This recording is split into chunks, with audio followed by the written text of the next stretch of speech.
Hi everybody, today I'm going to show you how to make bread flour with Vital Wheat gluten and regular all-purpose flour.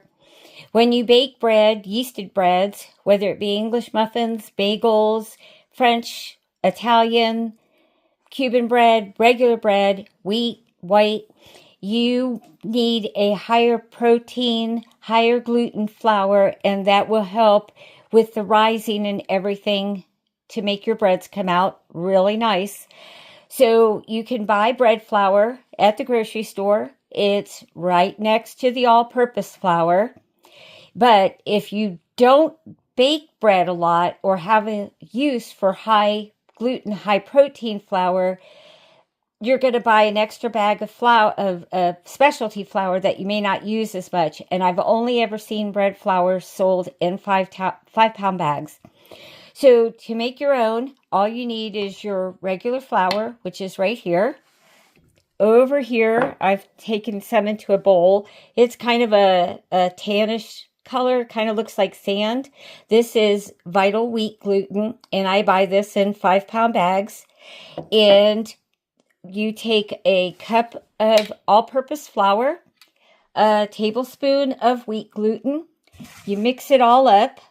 And that's what I'm going to be doing. And after I mix, and this is about 5-6 pounds of flour in here. I can't remember. But for every cup of all-purpose flour, you need a tablespoon right there of the wheat gluten. And you just mix it together. And once I'm done, it gets mixed in this bucket. It's a 2-gallon bucket. And it's labeled bread flour. And I store it in there, and I do put a bay leaf in there because that helps to keep little weevils out or moss or whatever. So I keep it mixed. Now, you can buy gluten in smaller bags. You can, I believe Bob's Red Mill sells it in a 18 or 20 ounce bag. You can find it in bulk at some grocery stores and just buy what you need. I know the bag says sesame seeds, but I divided up the wheat gluten and poured it in that bag.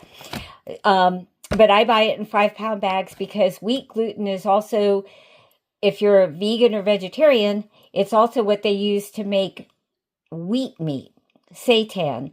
So I keep it on hand because, one, I bake bread a lot. A 5-pound bucket of bread flour may last me 4 to 6 weeks. But and I do use it to make wheat meat. So you can turn that into barbecue strips, you know, depending on how you mix your wheat gluten with broth, whether it be mock chicken, mock beef, an onion broth, you mix it. And there's a whole process depending on how you want, what your finished product wants to, you know, how you want your finished product. Oh my gosh. Okay, so, and if anybody's interested in that, I'll share some about the wheat meat. But to save some money, and always make sure you have bread flour on hand and not buying more than you need, you can just get all-purpose flour, add a tablespoon to it for every cup of flour, a tablespoon of wheat gluten, mix it all up, and then store it in a container. Mix as you need, mix as you go. This bag of gluten had been vacuum sealed, and I opened it because I was out. So I do have another 5 or 10 pounds on my next Azure order, which comes in April. And you can just make your flour like that. So I hope you enjoyed this short little video. Hopefully, if you're going to make bread and you want to use bread flour, that this might save you some money and one less bag of 5-pound bread flour that you're storing, especially if you don't need that much of it. All right, thanks.